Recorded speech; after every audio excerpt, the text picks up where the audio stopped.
Greetings once again, Retreat Church. In John chapter 10, Jesus is discussing his identity as the Good Shepherd. And the reason why Jesus describes himself as the Good Shepherd is that he is going to lay down his life for his sheep. His life is not going to be taken from him, but he is going to voluntarily lay it down. And that is descriptive of how he behaves and shows his love based upon his identity on the work of the cross. That it was voluntary, that it was submissive to the will of God, and he was doing it for his people. Now the response that Jesus gets as he identifies himself in this way and describes his work in our lives is found in verse 19, where it says this: "There was again a division among the Jews because of these words, and many of them said that he has a demon or that he is insane." Notice that response. That response, all the way back in the first century, is one that is commonly made today when people encounter Christians, encounter me and you.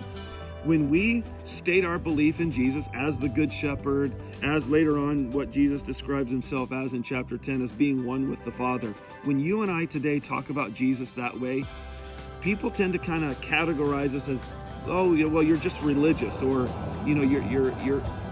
you're a Christian and so you have those beliefs, but maybe I don't.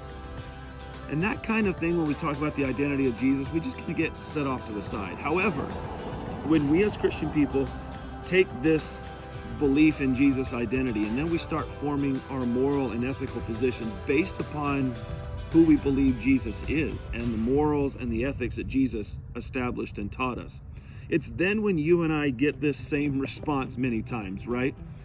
Now, in a secular culture, the piece of being demon-possessed, that's not really part of our culture today.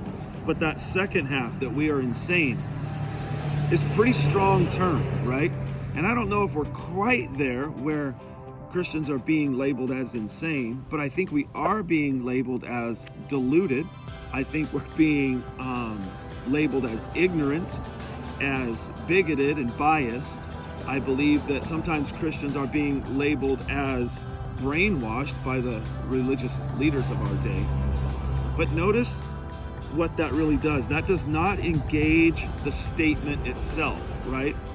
That kind of response of, oh, you're just ignorant, or you're just insane, or you're delusional, or you're brainwashed, that response does not engage the topic. It does not do anything to discuss maybe the moral principle that you are making known or standing on, or it doesn't do anything to discuss the reality of who Jesus was or is or claimed to be. It simply is dismissive.